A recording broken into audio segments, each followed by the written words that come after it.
But there, but there is much more. I think to me, it's more significant to have a basis for why we're even doing this thing called voting.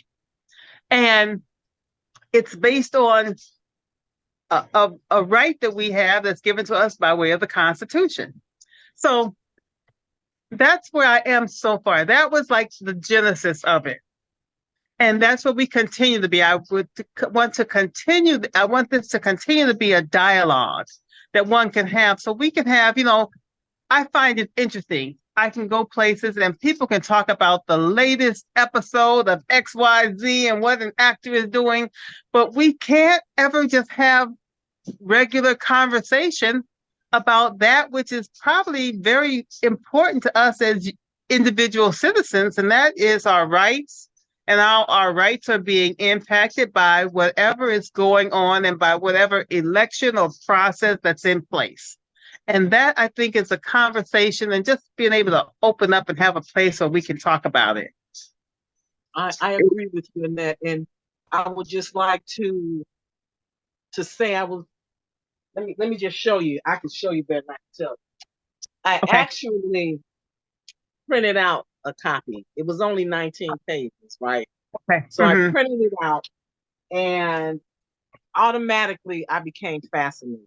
Even though you gave me a small little print, I became fascinated a few years ago. I even went to the congressman's office to try to get copies for you. And so I'm going to take my time to read through it, because the first thing that I found was the premise of it being created was the balance of power from the well-off to it's really talking about it's the people's constitution. And so people have taken it to be something that they can manipulate the power, but the purpose of it is to balance the power. And so you really enlightened me to learn more about it. And there's a couple of things that and I'll ask later, because there was some words in there that I didn't quite understand. So I said that I would follow up with you. But so far, does anyone else have any questions for Annette? That's okay if you don't.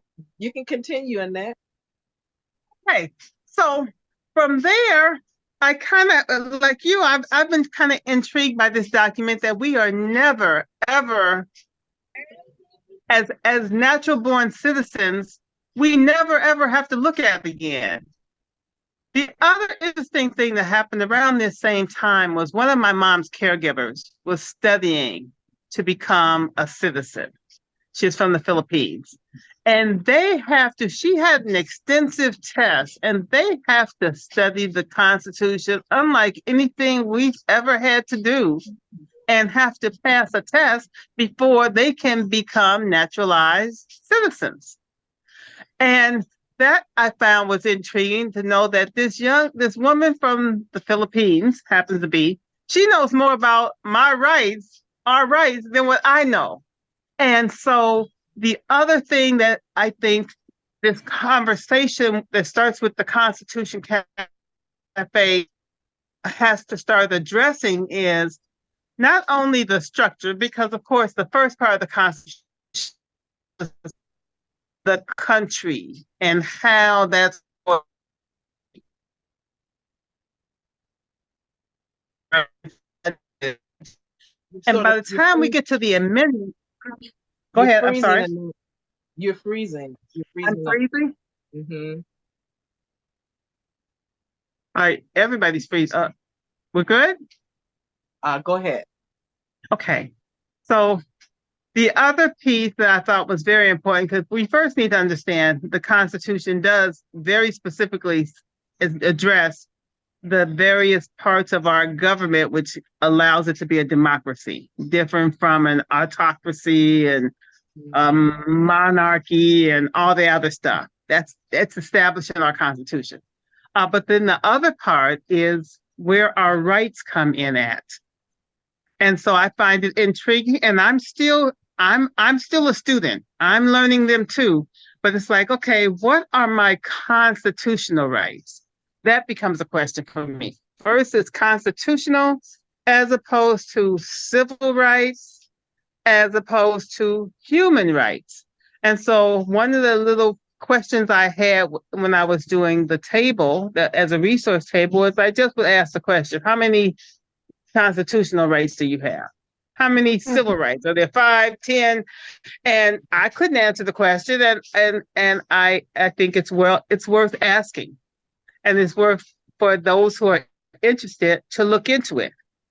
So my most recent discovery is that our rights as they are laid out in the Constitution are outlined by what we call the Bill of Rights.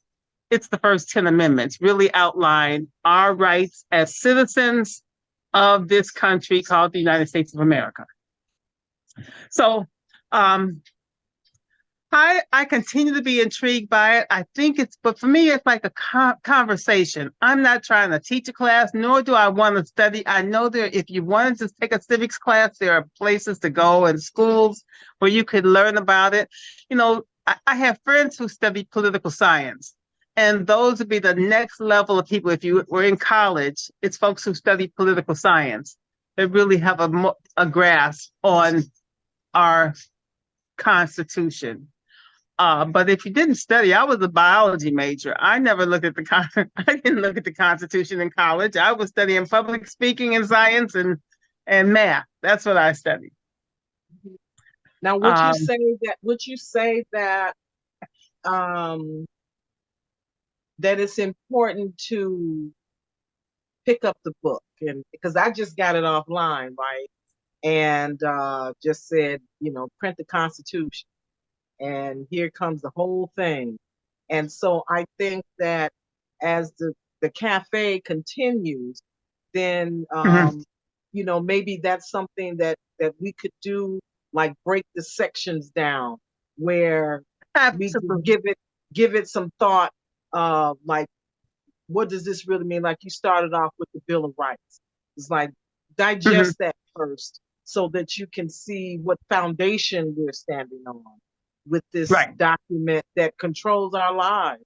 And so I think the more people implement their actions, such as the police and the government, and if these things are not correct, then that's really the most important, is knowing your rights so that they're not infringed upon. Also, so that you don't fall for the okey doke. It's like, sometimes you watching a person on television, a political figure, and they'll say one thing, or they're talking about rights or changing something, like suspending whatever the conversation might be. And it's like, well, it may sound like a good idea until you start understanding, whoa. The Constitution is the only thing that gives me certain rights as a citizen. If there was no Constitution, what would I be? And I you know what, Annette, and I thought that same thing today. I was like, okay, so if we didn't have the Constitution, what would guide us? What, not to say that we agree with everything that it represents, because we may need to look at it and see what amendments that need to be in place. But some other people think it needs to be eliminated altogether. Wink, wink, Project 2025. And so that's the document that they want to have as the Constitution of this United States. And so therefore, we have to even be more engaged to see what is it that someone wants to change it to, and how can we best benefit from knowing it ourselves and making it an issue and making it our narrative.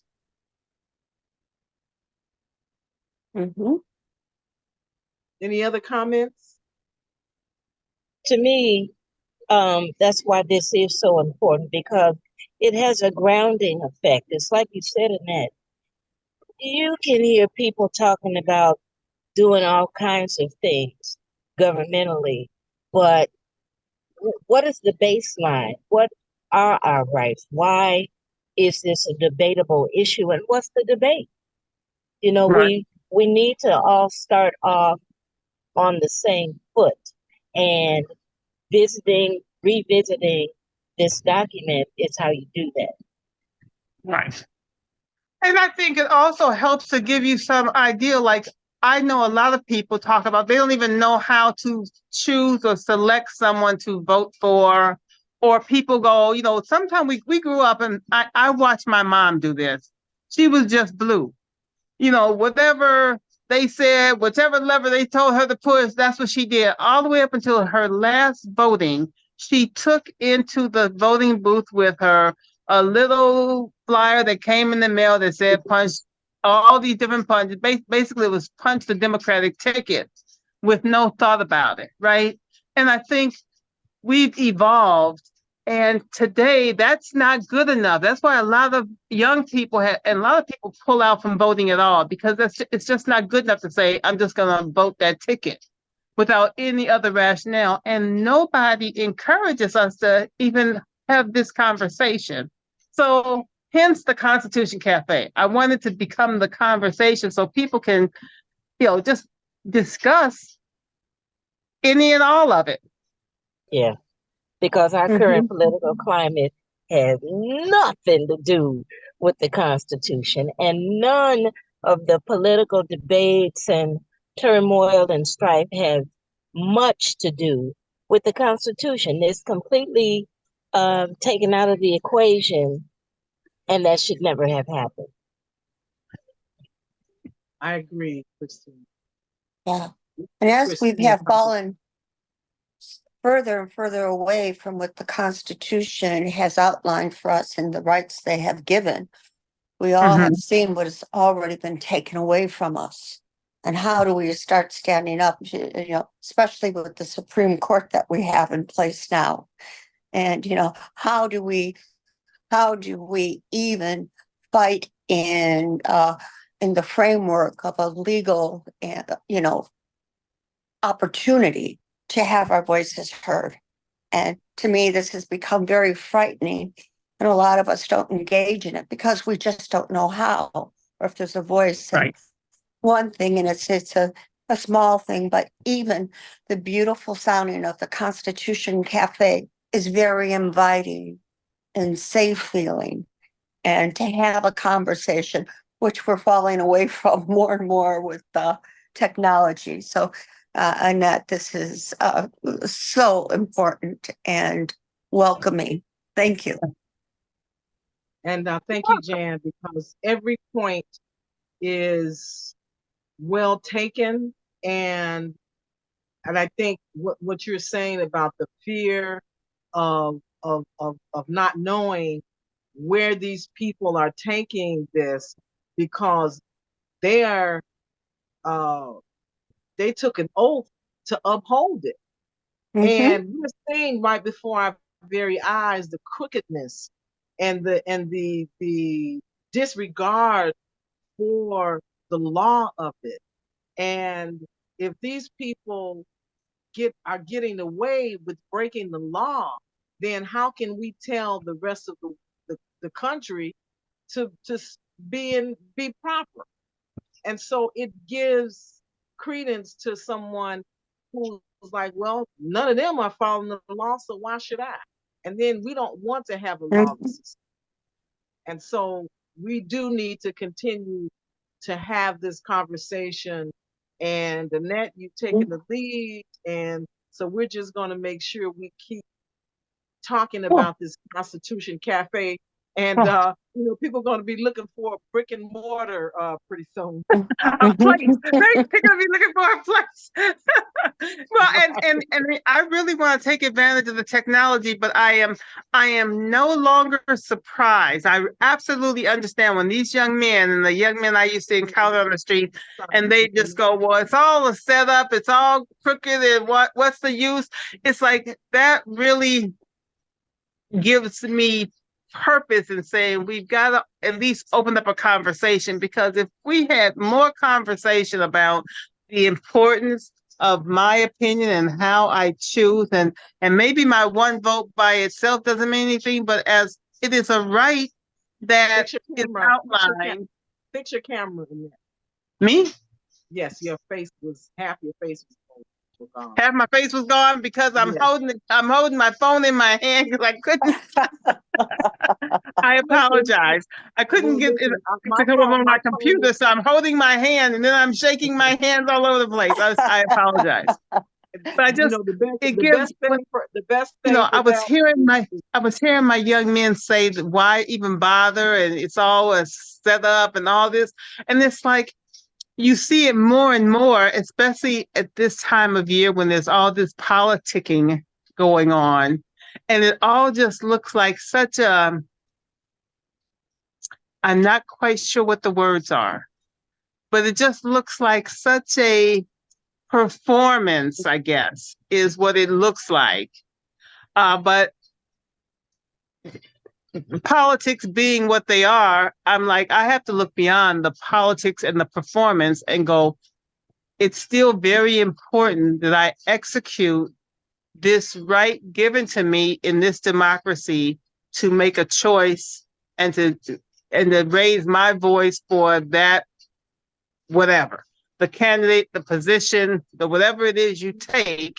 And I would never attempt to tell anyone, like I said to my young man, who to vote for, but we can start using this framework of this document to give us some, as Kit said, the foundation for how you choose to select a candidate and select and move forward in this place called the United States of America, which is supposed to be a democracy, which is supposed to mean I am one of we the people. It starts off we the people. I'm one of those we the people. And that's the issue when you exclude and as you move away from knowledge of the Constitution, you forget that is supposed to include everyone, you, everybody. Like you said, we the people. Right. It becomes what it looks like now: rich white men fighting over power. Mm-hmm. And one of the and I guess one of the amendments that it's almost like it's been there forever, and all of a sudden it was a focal point, and that was Amendment 13 that was passed by Congress January 31, 1865, and ratified December 6, 1865. And it says, Section 1, neither slavery nor involuntary servitude, except as a punishment for crime whereof the party shall have been duly convicted, shall exist within the United States or any place subject to their jurisdiction. Now, to me, that sounds like you are still a slave if you are incarcerated. And so that should just make someone think, I don't want to be that. And so the understanding of that may make it more something that people wouldn't want to be. And so that's just one thing. And look at all the other things that we haven't interpreted, or, just reading it opens your mind to it all. So, Annette, we have one more guest that joined us, and that is Sandra Campbell. Welcome, Sandra. And Sandra is also a part of the Chicago Communicator News Media. And Sandra, we have Annette Britton on as the guest, and she has a concept called Constitution Café, where she talks about the Constitution and the premise of its origin, where it may take us, and the things that we need to be more informed of. So you want to tell us, Sandra, a little bit about yourself? Oh, good evening. I have very little to say about myself. Nice to welcome you, Ms. Britton. I'm very interested in hearing about your subject, especially the Constitution. I'm a retired civil rights officer. Do a little bit of community activism in my community. Have done a lot of different things here in Chicago with, again, CAPS and again, community activism on the Southwest side. I'm just now enjoying my retirement or attempting to enjoy my retirement if people quit calling on me to do stuff.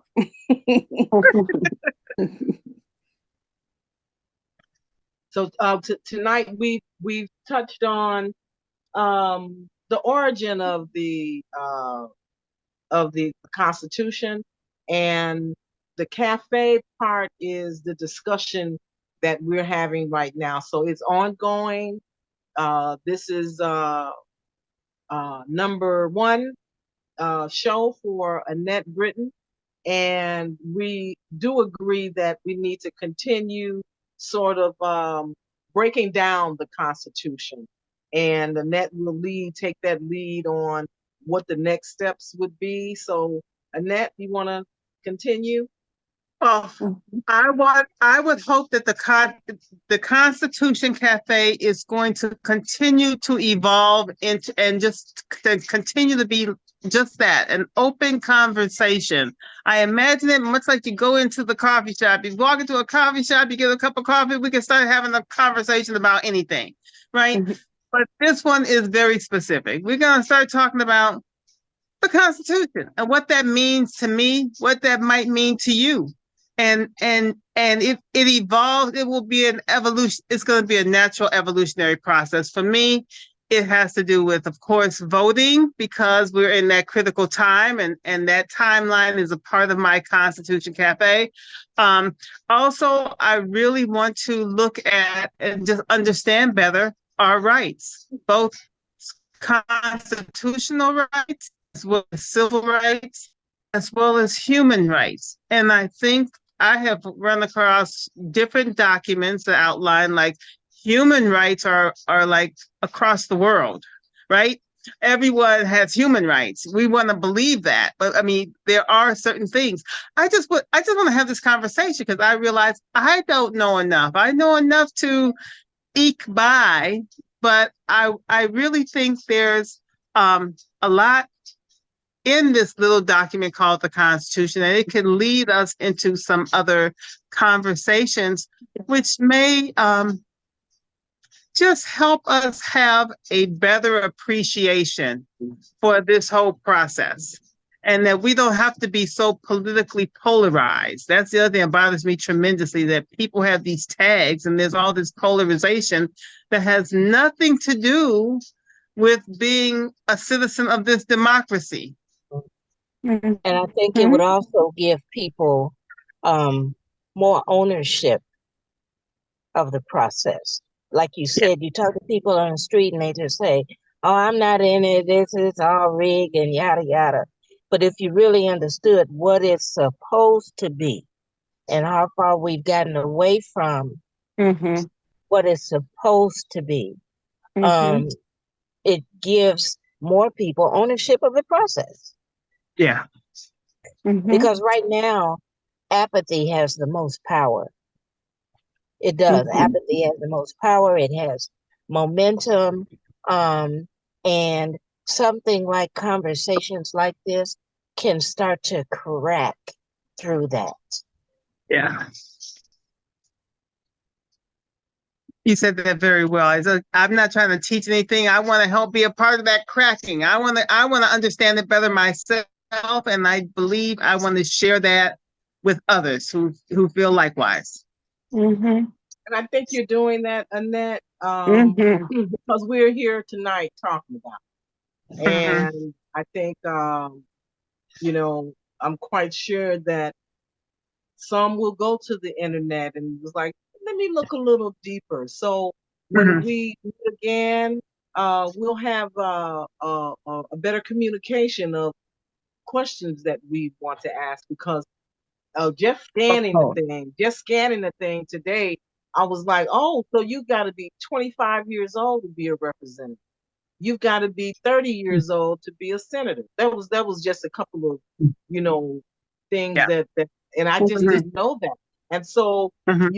we need to let younger people know, listen, you can have a full-time job as a representative at 25 years old if that's your aspiration.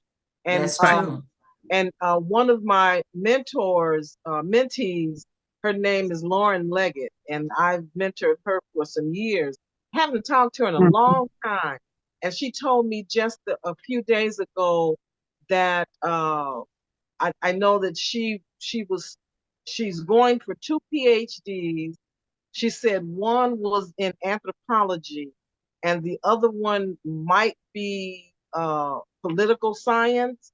And so Mhm. she's the kind of youth that could be that catalyst to share with her peers. So I will definitely invite her to the next session, as Yeah. well as Mhm. Sandra's grandson is brilliant at knowing the language of government and politics, and I think that he would be another young person that could share with us, and we can share with him as well. And Any other there are questions?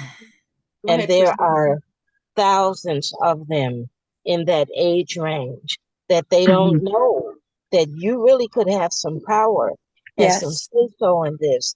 And because that age group doesn't know this, and they don't know the Constitution, they don't know that their rights are really a real thing that they're supposed to be protecting, is why we have all these old white men in power. Mm-hmm. And you know Mhm. what I mean? We Mhm. always still need a new supply of new energy, new ideas, and all of that. And it gets choked off because of basic lack of basic knowledge of something like the Constitution. Very well Yes. said, Yeah. Christine. That's And well. Yeah. Christine, I'd like to just Yeah. follow up just a bit. I love what you just said, and I will repeat that over and over. I'll give you the credit for it. Rights are a real thing. That Yeah. is so Yeah. powerful. That is a powerful statement. Yes. I won't forget that. And I'd like to know how many of us know that there are two United States, one United States of America and the other just the United States. How many people know that? Mm-mm. No? Mm-mm. So on our next discussion, I will bring some information about that to the floor. That there are two United States, one United States of America and the other United States. And so the Constitution, I think, was written for the United States of America, but there's the United States that's a business. And I don't know if it is held to the same stipulations or regulations as the one that is the United States of America. Take a look at that. Take a look at that. Yes. I've never ever heard of that before. And what's running through my mind as I hear you speak about that, I'm thinking about particularly the lawsuits that are being brought against our former president. And is it the United States of America versus, or is it the United States? And That's right. really so intrigued to learn about the difference and how Yes, it's there's being used today to break down our confidence in the Constitution, even if we don't know about it, because we all feel powerless in one way or another because that's of the right. state of our politics. That's so true. And I'd also like to say that people that look like